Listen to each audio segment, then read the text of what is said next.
Olá, meus queridos, sejam sempre muito bem-vindos. Eu sou Karina Carrascosa e agora nós vamos para a 10ª questão da Câmara Municipal de Salvador do ano de 2018 da banca FGV. É uma questão sobre traumatologia em tecidos. Vamos lá!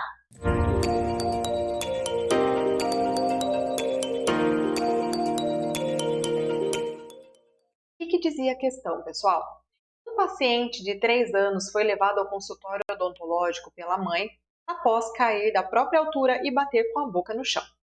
Ao realizar o exame clínico, o dentista evidenciou intrusão severa do elemento 51, cuja coroa apresentava-se quase que totalmente submersa no tecido gengival. O exame radiográfico evidenciou que o dente intruído apresentou-se alongado com relação ao homólogo, indicando que o dente intruído invadiu o folículo do germe dentário do permanente sucessor. O tratamento indicado nesse caso é, que tínhamos de alternativas aqui? A. Realizar a exodontia imediata do elemento 51. B. Aguardar de 2 a 4 meses a reerupção do elemento 51. C. Realizar o reposicionamento imediato e esplintagem rígida do elemento 51. D. Realizar o reposicionamento imediato e esplintagem semiflexível do elemento 51. E letra E. Aguardar pelo menos 6 meses a reerupção do elemento 51 antes de decidir ou não pela exodontia. Pessoal, aproveita esse momento. Se você ainda não é inscrito no canal, se inscreve lá para não perder nada de conteúdo aqui. E vamos descomplicar essa questão. Quando a gente lê o enunciado dessa questão, a gente tem que lembrar de um documento super importante da International Association of Dental Traumatology, que é um documento que vai trazer para a gente um guideline, um protocolo para os casos de traumatologia. Essa é a cara do documento, a gente encontra super fácil na internet. Quem tiver dificuldade para encontrar, deixa aqui nos comentários que eu envio para vocês o documento. É importante a gente saber que esse documento ele tem 3 partes e a gente pode encontrar as 3 partes juntas num documento só ou separadas, o que muitas vezes facilita a leitura e a compreensão. Na parte 1, eles vão falar sobre traumatologia em dentes permanentes. Na parte 2, sobre dente permanente avulsionado. E na parte 3, sobre traumatologia em dentes descidos. Outra informação importante é que nós temos algumas versões desses protocolos. Em 2001, a gente teve uma versão, em 2007, outra versão. Em 2012, a gente teve um protocolo publicado na Dental Traumatology. Depois, o mesmo protocolo foi publicado em 2016 e 2017 na Dental Pediatric. E agora, em 2020, a gente teve o último guideline da Dental Traumatology. Por que eu estou falando isso? Porque essa prova que nós estamos resolvendo é de 2018. Então, eles consideraram o protocolo de 2017.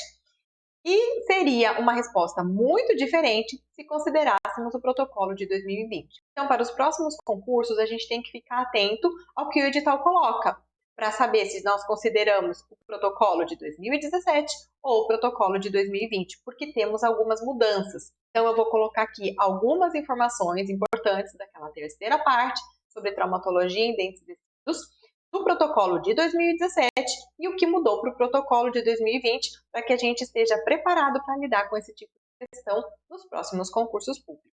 Vamos lá. Então, o que o protocolo fala sobre os achados clínicos para concussão, subluxação, luxação extrusiva, luxação lateral, luxação intrusiva e avulsão?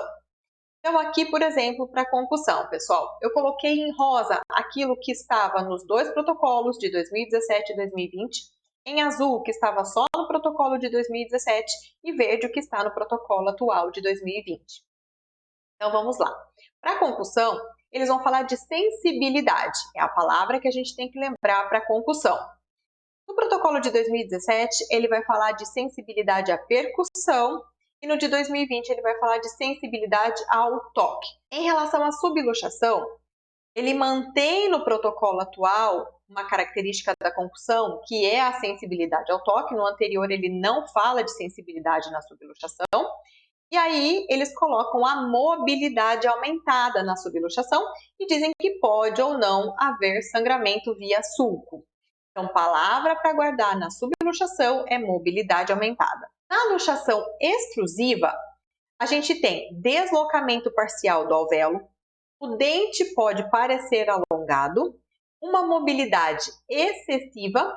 E no protocolo atual, eles vão falar muito de que pode haver interferência oclusal. Então, a palavra para guardar na luxação extrusiva é deslocamento. Na luxação lateral, a gente vai ter deslocamento parcial para palatina ou lingual ou vestibular, ausência de mobilidade na luxação lateral e pode haver interferência oclusal, o que eles inseriram agora no protocolo de 2020. Na luxação intrusiva, a gente tem deslocamento através da tábua óssea ou colidindo com o permanente sucessor. E o dente desaparece quase ou completamente no alvéolo. Essa informação eles trouxeram no protocolo de 2020.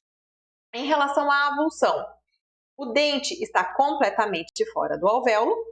E aí, esse protocolo atual de 2020 vai trazer uma informação super importante que vai dizer que esse dente tem que ser localizado. Por quê? Eles vão dizer que na maioria das vezes o dente é perdido para fora da boca, mas que existe o risco, que a gente não pode fechar os olhos para isso, desse dente ter entrado para tecido, para lábio, para bochecha, para língua, como a gente já viu casos na literatura. Esse dente também pode ter entrado para o nariz, pode ter sido ingerido ou aspirado. Então, se esse dente não for encontrado, o protocolo diz que esse paciente deve ser encaminhado para avaliação médica de emergência, principalmente se esse paciente tiver sintomas respiratórios. Um segundo assunto que o protocolo traz para a gente é sobre radiografia. No protocolo de 2017, ele vai falar sobre achados radiográficos. No protocolo de 2020, ele muda um pouquinho o nome e vai falar sobre recomendações radiográficas. Então, em relação à concussão, no protocolo de 2017, ele dizia que nenhuma normalidade radiográfica é observada na concussão. No protocolo atual, ele usa o seguinte termo: nenhuma radiografia inicial deve ser realizada. Na subluxação, lá em 2017, vai dizer que nenhuma anormalidade radiográfica é observada na subluxação. Já no protocolo atual de 2020, olha como é importante a gente ter a noção dos dois. Ele diz que o ligamento periodontal pode estar normal ou com leve espessamento. Percebem a importância de saber isso? Se a gente pega uma prova que considera o protocolo atual de 2020, a gente tem que saber essa informação sobre subluxação para não perder uma questão, ok? Então, sobre subluxação, no protocolo antigo ele dizia que a gente não vê nada na radiografia. No protocolo atual, ele diz que o ligamento periodontal pode estar normal ou com leve espessamento. Ele diz que deve ser realizado um raio-x oclusal no protocolo de 2017.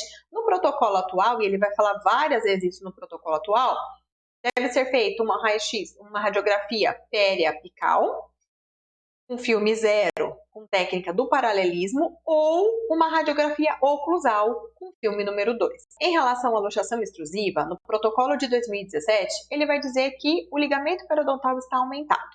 No protocolo atual, ele diz que o ligamento periodontal está de leve a substancialmente aumentado apicalmente. Percebam, no final, significa a mesma coisa, mas é escrito de maneira diferente. Se você não sabe, se você não tem acesso a esse conteúdo, a gente pode acabar errando uma questão.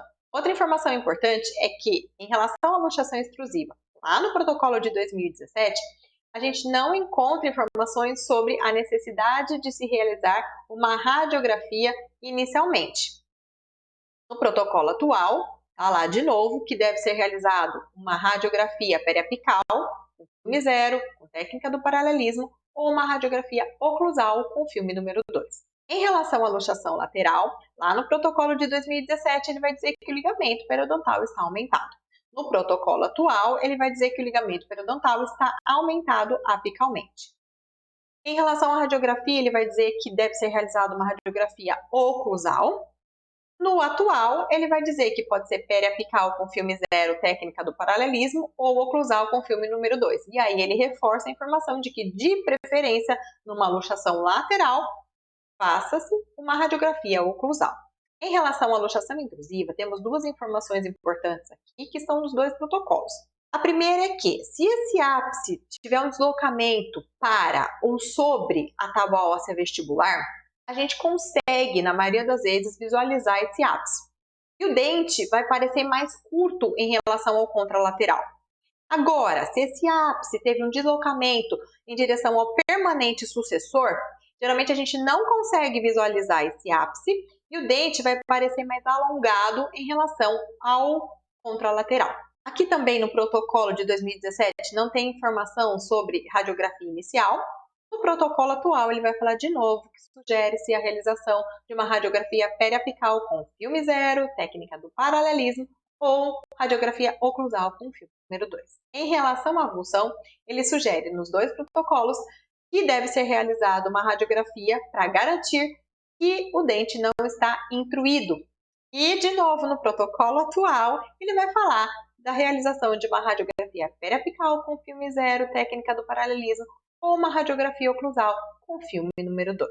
E eles vão dizer, tanto no protocolo de 2017 quanto no protocolo de 2020, que essas radiografias iniciais são realizadas tanto para diagnóstico quanto para acompanhamento do caso. Em relação ao tratamento, o que a gente tem aqui? Para concussão, os dois protocolos, eles vão dizer que nenhum tratamento é necessário, apenas observação. Mas o que eles colocam no protocolo de 2020, e eles repetem isso praticamente para todos os tipos de traumas que a gente encontra aqui, é a instrução para os pais e para os pacientes. E o que a gente tem então em relação a essa instrução? Eles vão dizer que deve-se tomar um cuidado ao comer. Para quê? Para não traumatizar ainda mais o dente lesionado. Porém, estimular o retorno à função normal o mais rápido possível. Outra informação importante nessa instrução aos pais é, para permitir a cura gengival e impedir o acúmulo de placa, os pais devem fazer o quê? Limpar a área afetada com uma escova macia ou cotonete e aplicar topicamente um enxaguatório bucal de gluconato de clorexidina a 0,1% até 0,2%, sem álcool, 2 vezes ao dia por uma semana. Informação super importante que eu estou até vendo aquela questão de concurso falando sobre isso. E ele repete essa instrução aos pais dessa maneira para praticamente todas aquelas situações de traumatologia. Em relação à subluxação, nos dois protocolos consta que nenhum tratamento é necessário, apenas observação. No protocolo antigo, consta a necessidade de instrução aos pais e pacientes, mas só informação sobre limpar a área afetada. E aí, no protocolo atual, a gente tem toda uma instrução pormenorizada sobre o ato de comer e como limpar a área afetada. Em relação à luxação extrusiva, nos dois protocolos, a gente tem que a decisão do tratamento depende do grau de deslocamento, da mobilidade, da formação radicular e da habilidade de colaboração da criança. Mas no protocolo atual de 2020, eles inserem a observação da interferência oclusal. Outra informação importante é sobre o procedimento. O protocolo antigo dizia que, para extrusões menores, menor de 3 milímetros, em um dente com risogênese incompleta, deve ser realizado reposicionamento cuidadoso ou deixar que o dente se alinhe de forma espontânea.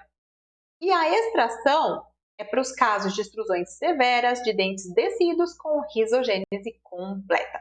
O que o protocolo de 2020, o protocolo atual, vai dizer para a gente? Que se o dente não estiver interferindo na oclusão, deixe que o dente se reposicione espontaneamente. E se o dente estiver com mobilidade excessiva ou extruído mais de 3 milímetros, aí você vai fazer a extração. Em relação à luxação lateral, eles vão colocar de novo instrução aos pais, que a gente já viu, e o procedimento que deve ser realizado. Então, o que a gente deve fazer no caso de luxação lateral? O protocolo antigo diz que, se não houver interferência oclusal, deixar reposicionar espontaneamente. Se tiver uma pequena interferência oclusal, deve ser feito um ligeiro ajuste oclusal. Quando tiver uma grande interferência oclusal, o dente pode ser gentilmente reposicionado por meio de uma pressão digital vestibular e palatina ou lingual, simultaneamente sob anestesia local. Além disso, diz que se tiver um deslocamento severo, quando a coroa está deslocada para vestibular, deve ser realizada a extração. E que o protocolo de 2020, o atual, traz para a gente? Se houver ausência de interferência oclusal ou interferência mínima, deixe que o dente se reposicione espontaneamente. A reposição espontânea geralmente ocorre dentro de 6 meses, eles colocam isso lá. E, se tiver um deslocamento severo, 2 opções de tratamento estão disponíveis, ambas necessitando de anestesia local. Quais são essas 2 opções? A opção A seria extração, quando houver o risco de aspiração ou ingestão. A opção B diz o quê? Reposicionar o dente com cuidado. E, depois desse reposicionamento estiver instável, realizar uma contenção flexível ligada nos dentes adjacentes, não lesionados, por 4 semanas. O que eles dizem para a gente em relação à luxação intrusiva, que é o assunto da nossa questão? Ele vai falar o procedimento e vai falar da instrução dos pais. Procedimento, o que a gente faz aqui? Na antiga dizia o quê? Se o ápice está deslocado em direção ou através da tábua óssea vestibular, deve-se aguardar o reposicionamento espontâneo. Mas, se o ápice estiver deslocado em direção ao germe do sucessor permanente, realizar a extração, a exodontia. E que fala o protocolo atual? Deve-se aguardar o reposicionamento espontâneo do dente, independente da direção do tratamento. E a melhora espontânea na posição do dente intruído geralmente ocorre dentro de 6 meses. Em alguns casos, isso pode levar até 1 ano. Então, meus queridos, prestem atenção aqui. Lá na nossa questão, é um caso de intrusão, tá indo em direção ao germe sucessor permanente. E qual que é a resposta da nossa questão, baseada no protocolo antigo? Exodontia, extração. Agora, no protocolo atual de 2020, o que eles falam? Aguardar. Então, esse é um prato cheio para concurso público, considerando essas alterações nas condutas em relação à traumatologia. E agora, em relação à avulsão, a gente tem aí o consenso nos 2 protocolos de que dentes descidos avulsionados não devem ser reimplantados. Quando a gente volta para a nossa questão, a gente tem aqui o caso de um dente intruído que invadiu o folículo do germe dentário do permanente sucessor. A resposta dessa questão, baseada no protocolo anterior, é realizar a exodontia imediata do elemento 51. Mas, agora vocês já sabem que com o protocolo atual de 2020, a gente tem que aguardar o reposicionamento do dente. Então, eu espero que vocês tenham compreendido esse assunto. Agradeço a sua companhia aqui comigo novamente e nos vemos numa próxima questão. Tchau!